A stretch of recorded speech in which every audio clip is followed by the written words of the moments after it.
Hello everyone. इस video में हम लोग Maxwell's modification to Ampere's law discuss करेंगे। जैसा कि हम लोग जानते हैं, इलेक्ट्रोमैग्नेटिक थियरी में बहुत सारे लॉज दिए गए हैं, जैसे कि Gauss law, Faraday law, Ampere's law. पर मैक्सवेल ने नोटिस किया कि एम्पियर्स लॉ हमारा कंप्लीट नहीं है, उसमें कुछ विसंगतियां हैं। उसी विसंगतियों को दूर करने के लिए मैक्सवेल ने कुछ करेक्शन किया। इस लेक्चर में हम लोग उसी को डिस्कस करेंगे। मैक्सवेल ने इलेक्ट्रोमैग्नेटिक थियरी के जो भी लॉज थे उसको समराइज किया और उसे कॉम्पैक्ट फॉर्म में लिखा। आइए देखते हैं वो इक्वेशंस कौन से थे। पहला था आपका Gauss law, divergence of E equal to rho by epsilon zero. इसको हमने डिफरेंशियल फॉर्म में लिखा है। तो जो फर्स्ट लॉ था वो था divergence of E equal to rho by epsilon zero. इसको हम लोग गॉस लॉ के नाम से जानते हैं। कौन सा लॉ है? ये गॉस लॉ है। दूसरा था आपका divergence of B equal to zero. Equation number 2 मान लीजिए, इसका कोई पर्टिकुलर नाम नहीं है, वैसे इसको गॉस लॉ ऑफ मैग्नेटोस्टैटिक्स कुछ बुक्स में लिखा हुआ मिल जाता है। तीसरा था आपका curl of E is equal to minus del B by del t. Equation number 3, इसको हम लोग जानते हैं फैराडे लॉ। कौन सा लॉ है? Faraday law. ठीक। चौथा जो इक्वेशन था वो है आपका curl of B equal to mu zero जे।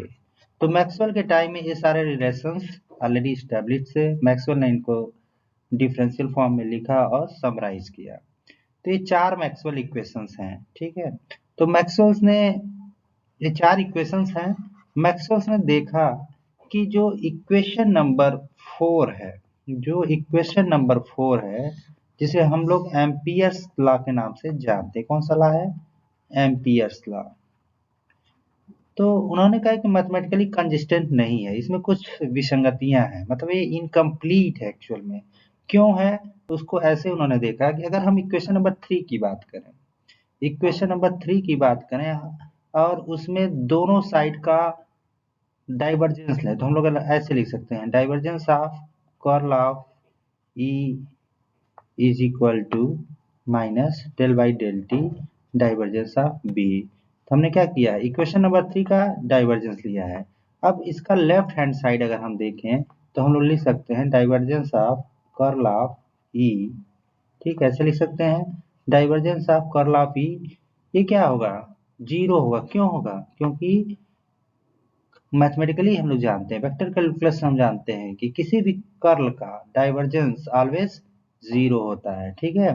इसी तरह अगर हम राइट हैंड साइड की बात करें तो राइट हैंड साइड क्या है? Minus del by del t divergence of B. ठीक। अब divergence of B equation number 2 से हमें पता है कि जीरो होता है, इसलिए राइट हैंड साइड भी क्या हो जाएगा आपका? जीरो। इस तरह से हम लोग कह सकते हैं कि जो इक्वेशन नंबर 3 है वो मैथमेटिकली क्या है? करेक्ट है। कि left hand side is equal to right hand side, क्योंकि दोनों क्या है? बराबर है। अब बात करते हैं इक्वेशन नंबर 4 की। इक्वेशन नंबर 4 की, तो इसी तरह से उसको भी ट्रीट करते हैं। दोनों साइड में उसका हम डाइवर्जेंस लेते हैं। ठीक है। तो divergence of curl of B is should be equal to क्या होना चाहिए? Mu zero divergence of J. ठीक। ऐसे इसको हम लोग लिख सकते हैं। अगर हम लेफ्ट हैंड साइड अगर देखें तो by mathematical virtue E should be equal to zero. तो मैथमेटिकल प्रॉपर्टी के अनुसार कि डाइवर्जेंस किसी कर्ल का ऑलवेज जीरो होता है, तो क्या हो जाएगा? ये जीरो हो जाएगा। बट अगर हम राइट हैंड साइड की बात करें, राइट हैंड साइड क्या है आपका? म्यू जीरो डाइवर्जेंस ऑफ जे। तो जो म्यू जीरो डाइवर्जेंस ऑफ जे है, तो ये जरूरी नहीं है कि ऑलवेज जीरो हो। क्यों? क्योंकि हम लोग कंटिन्यूटी इक्वेशन से जानते हैं कि divergence of J is equal to क्या होता है? Minus del rho by del t. मतलब rate of change of current density क्या करती है? चार्ज डेंसिटी क्या करती है? करंट को जनरेट करती है। तो हम लोग डाइवर्जेंस ऑफ जे की जगह पे लिख सकते हैं minus mu zero del rho by del T. अब अगर रो की बात करें तो अगर रो क्या है? कांस्टेंट है।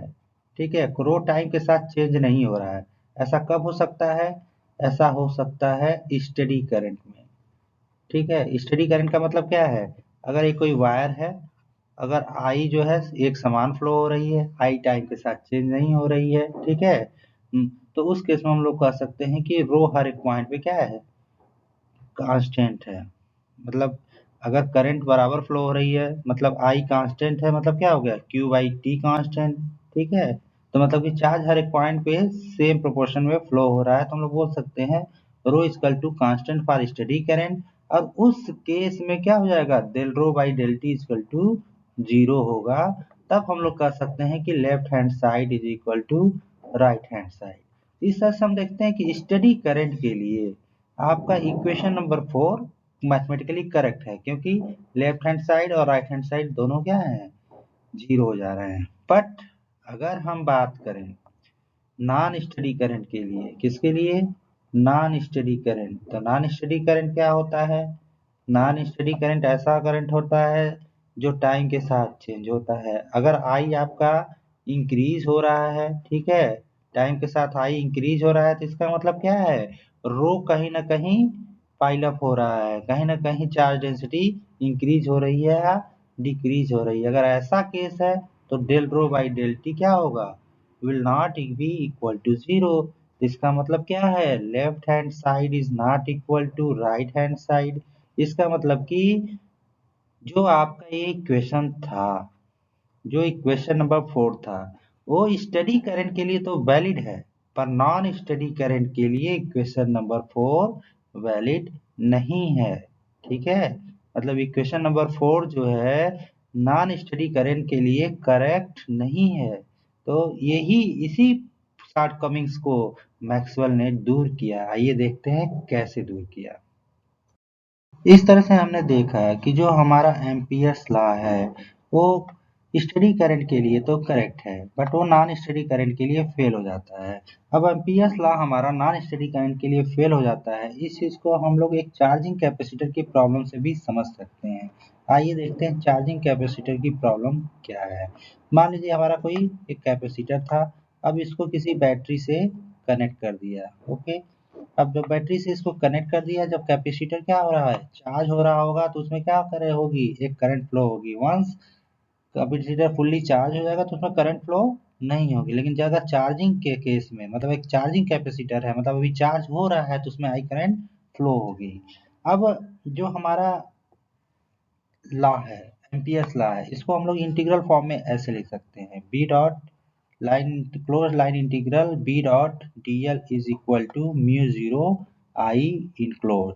इस इक्वेशन का मतलब ये है कि अगर हम कोई लूप कंसीडर करें, मतलब कोई लाइन पाथ कंसीडर करें, क्लोज्ड पाथ कंसीडर करें, और इसके अलोंग अगर हमें मैग्नेटिक फील्ड देखना है, तो मैग्नेटिक फील्ड का लाइन इंटीग्रल करें इस क्लोज्ड पाथ के अलोंग, तो किसके प्रोपोर्शनल होगा, वो ये जो लूप है, ठीक है, लूप एक सरफेस को इनक्लोज की हुई होगी, उस सरफेस से होके जाने वाली करंट के प्रोपोर्शनल होगा। तो अगर इसमें करंट क्या बाहर फ्लो हो रही है, आई करंट फ्लो हो रही है, तो इसके प्रोपोर्शनल हो जाएगी। मतलब अगर लूप को इंटीग्रेट करें तो क्या आ जाएगा, B two pi r something आएगा, और आपको मिल जाएगा म्यू जीरो आई। इस तरह से हम क्या निकाल सकते हैं, मैग्नेटिक फील्ड निकाल सकते हैं। अब इसी चीज को हम यहाँ पे अप्लाई करते हैं। मान लीजिए हमने क्या किया, एक कोई लूप कंसीडर कर लिया, ठीक है, एक लूप कंसीडर कर लिया, फॉर सिंप्लिसिटी हमने अज्यूम कर लिया कि कोई मान लीजिए सर्कुलर लूप है, circular loop as a boundary है, इसके अलावा हमें क्या करना है, मैग्नेटिक फील्ड निकालनी है।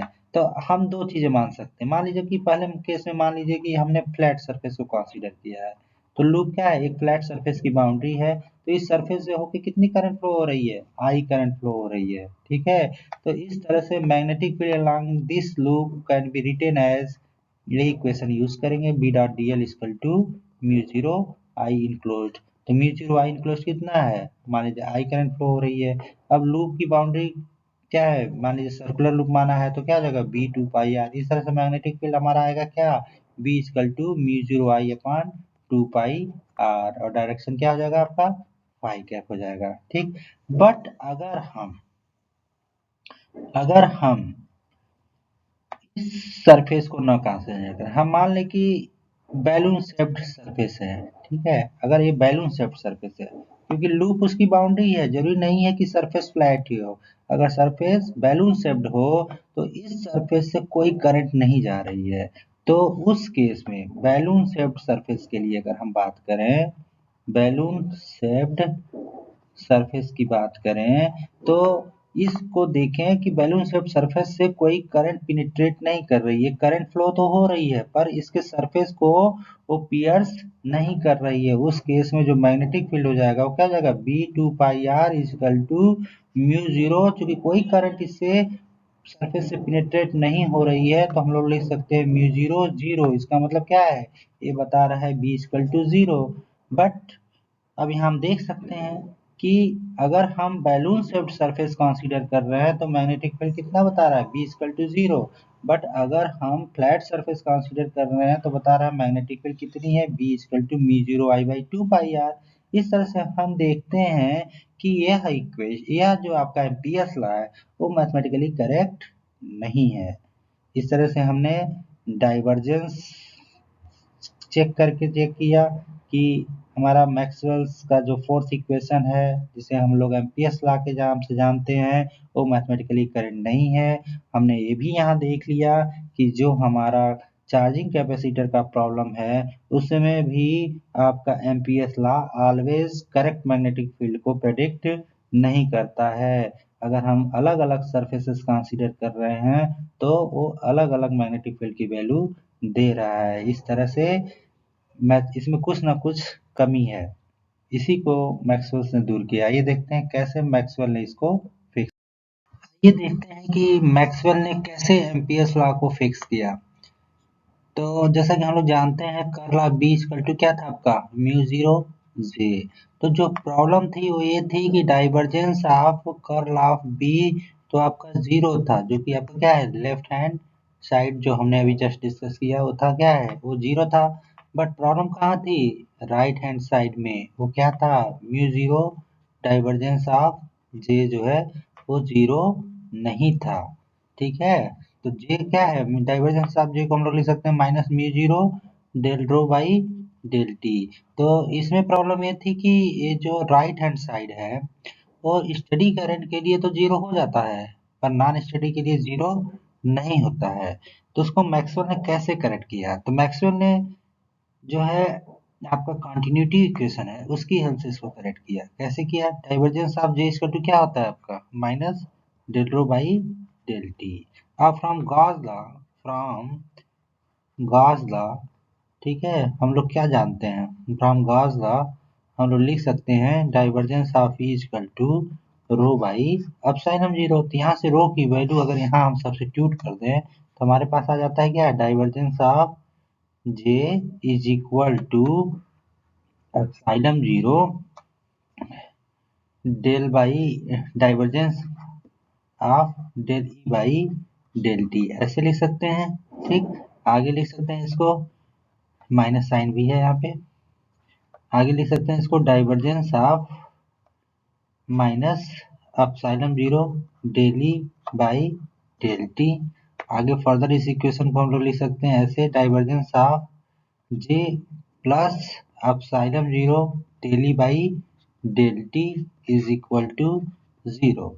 इस तरह से हम देखते हैं कि अगर epsilon zero del E by del t J में ऐड कर दिया जाए, जे जो है जे में क्या कर दें, J plus epsilon zero del E by del t होती तो ये क्या होती, कंटिन्यूटी इक्वेशन के अकॉर्डिंग ये क्या होता, डाइवर्जेंस ऑफ जे आपका हमेशा जीरो होता है। इसका मतलब RHS भी क्या हो जाता आपका हमेशा जीरो हो जाता। तो मैक्सवेल ने क्या किया कि जो जे था, जो एम्पियर्स लॉ में curl of B equal to mu zero J था, तो प्रॉब्लम यही कर रहा था कि डाइवर्जेंस ले रहे थे तो जे क्या है आपका हमेशा जीरो, डाइवर्जेंस ऑफ जे हमेशा जीरो नहीं हो रहा था। स्टडी करंट के लिए तो जीरो हो जा रहा था पर नॉन स्टडी करंट के लिए जीरो नहीं हो रहा था। लेकिन अगर इसी जे में हम क्या जोड़ दें, epsilon zero del E by del T जोड़ दें तो अब इस केस में divergence of J epsilon zero del E by del T always zero होगा, जैसा कि हमने यहाँ पे अभी जस्ट देखा। ठीक, तो मैक्सवेल ने यही किया कि कर्ल ऑफ बी में आपका एक क्वांटिटी जोड़ दिया, कौन सा, mu zero J plus mu zero epsilon zero del E by del T. तो इस करंट को मैक्सवेल ने नाम दिया, मतलब इस वाले जो दूसरा वाला टर्म है उसमें जो epsilon zero del E by del T था उसको हम लोग डिस्प्लेसमेंट करंट के नाम से जानते हैं। इस तरह से मैक्सवेल ने एम्पियर्स लॉ को करेक्ट करने के लिए उसमें डिस्प्लेसमेंट करंट के कंसेप्ट को इंट्रोड्यूस किया। तो डिस्प्लेसमेंट करंट जो है कैसे डिफाइंड है, J D equal to epsilon zero del E by del T. इस तरह से मैक्सवेल ने जो है कर्ल ऑफ बी जो था आपका जो एम्पियर्स लॉ था उसमें करंट में एक एडिशनल टर्म कंबाइन कर दिया। Okay, epsilon zero del E by del T, जिसको हम लोग जानते हैं क्या, डिस्प्लेसमेंट करंट। इस तरह मैक्सवेल ने क्या है डिस्प्लेसमेंट करंट के कंसेप्ट को इंट्रोड्यूस करके एम्पियर्स लॉ को फिक्स किया। अब ये मैथमेटिकली करेक्ट है। अब इसका डाइवर्जेंस लेंगे दोनों साइड में तो ऑलवेज जीरो आएगा और कंटिन्यूटी इक्वेशन को सेटिस्फाई होगा, इसलिए आपका कम जो मॉडिफाइड एम्पियर्स लॉ है वो हो जाएगा आपका curl of B equal to mu zero J plus mu zero epsilon zero del E by del T. तो मैक्सवेल ने यही करेक्शन किया। ठीक है, ये क्या, इसको क्या नाम, किस नाम से जानते हैं, इसको हम लोग जानते हैं मॉडिफाइड एम्पियर्स लॉ। और ये जो है इक्वेशन जो है दोनों के लिए वैलिड है, स्टडी करंट के लिए और नॉन स्टडी करंट के लिए भी। आइए देखते हैं कि मॉडिफाइड एम्पियर्स लॉ किस तरह से हमारे कैपेसिटर वाली प्रॉब्लम को एक्सप्लेन कर पाता है। तो जो पहले हमारा एम्पियर्स लॉ था वो क्या था, curl of B equal to mu zero J. तो मैक्सवेल ने क्या है इस जे में एक एडिशनल टर्म जोड़ा जिसको हम लोग डिस्प्लेसमेंट करंट के नाम से जानते हैं, उसको हम लोग लिखते हैं epsilon zero del E by del T. तो जे में जब जेडी को ऐड कर दिया गया तो हमारा जो मॉडिफाइड एम्पियर्स लॉ आया वो आया mu zero J plus mu zero epsilon zero del E by del T. तो ये हमारा क्या है मॉडिफाइड एम्पियर्स लॉ। अब हमें देखना है कि जो ये मॉडिफाइड एम्पियर्स लॉ है कैसे हमारी कैपेसिटर वाली प्रॉब्लम्स को सॉल्व करता है। तो अगर इसको इंटीग्रल फॉर्म में लिखें तो कुछ इस तरह से लिख सकते हैं B dot D L plus mu zero integration of J dot D A, okay, plus mu zero epsilon zero integration over del E by del T dot D ए।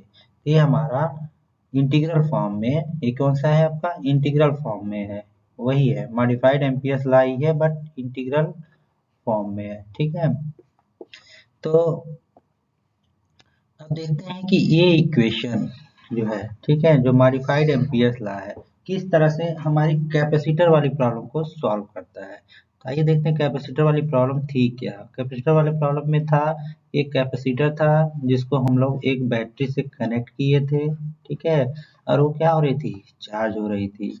तो हमने देखा था कि अगर हम मैग्नेटिक फील्ड निकालना चाह रहे थे कहीं पे तो एक लूप ड्रॉ किया था। तो प्रॉब्लम क्या आई थी कि जब लूप की सरफेस एरिया, ठीक है, जब लूप का एक लूप से जो इंक्लोज सरफेस है उसको अगर हमने फ्लैट कंसीडर किया था तो उस केस में हमारा जो बी आ रहा था वो कितना आ रहा था, वो आ रहा था B equal to mu zero upon two pi I by R, ये आ रहा था।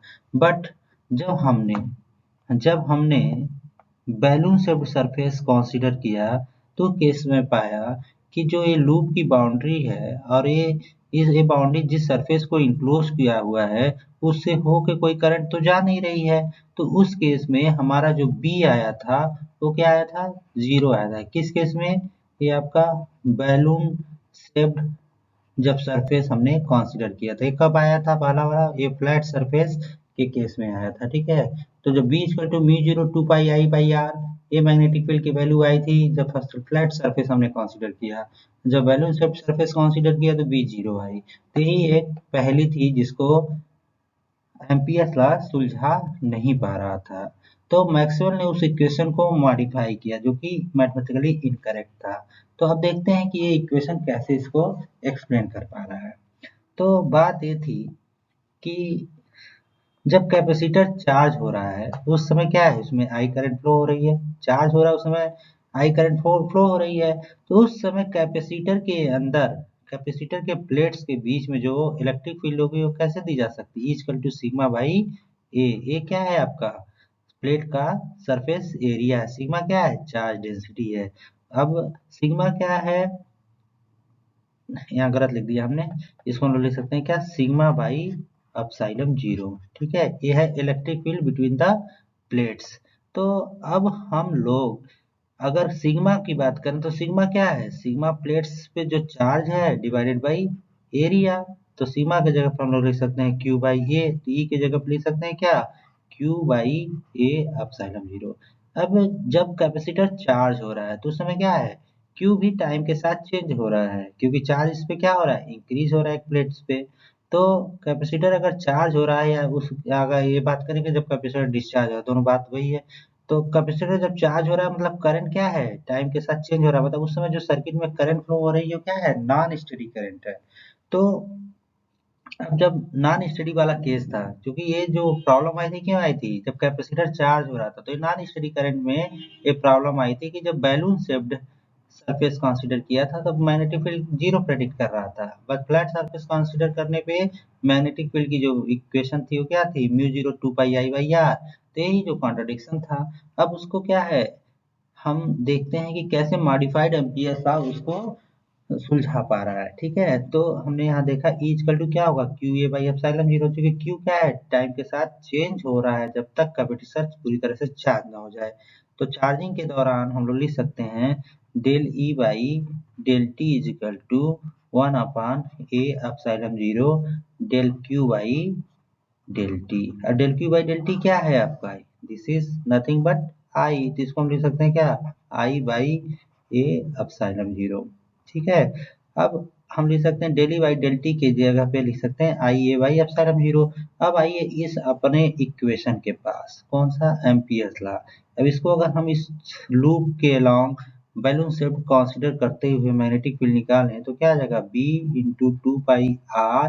और जो दूसरा टर्म है वो क्या है आपका, जीरो है। क्यों, क्योंकि कोई करंट इसको छेद के जा नहीं रही है सरफेस को, तो दूसरा टर्म जीरो हो गया। अब तीसरे टर्म की बात करें तो उसमें क्या आता है, म्यू जीरो है, एप्सिलॉन जीरो है, और इंटीग्रल के अंदर क्या है, डेली बाई डेल टी है, तो उसको जगह हम क्या लिख सकते हैं, आई ए बाई एप्सिलॉन जीरो।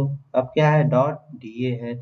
अब क्या है, आई जो है करंट है, और जो इंटीग्रेशन किस पे है, आपका सरफेस है, तो आई को हम लोग क्या कर सकते हैं, बाहर कर सकते हैं, तो लिख सकते हैं mu zero epsilon zero divided by epsilon zero.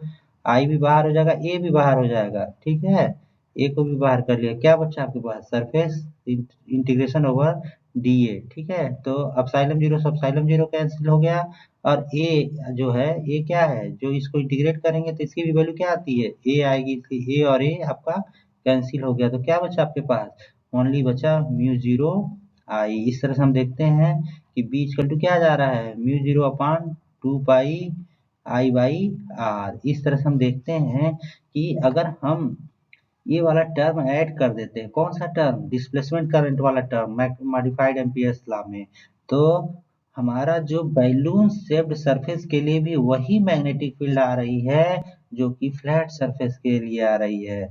इसलिए मैक्सवेल के करेक्शन के बाद हमारा जो एम्पियर्स लॉ था वो मैथमेटिकली करेक्ट हो गया, और अब वो स्टडी और नॉन स्टडी के लिए दोनों के लिए करेक्ट था, दोनों को एक्सप्लेन कर पा रहा था। Thank you for watching this video.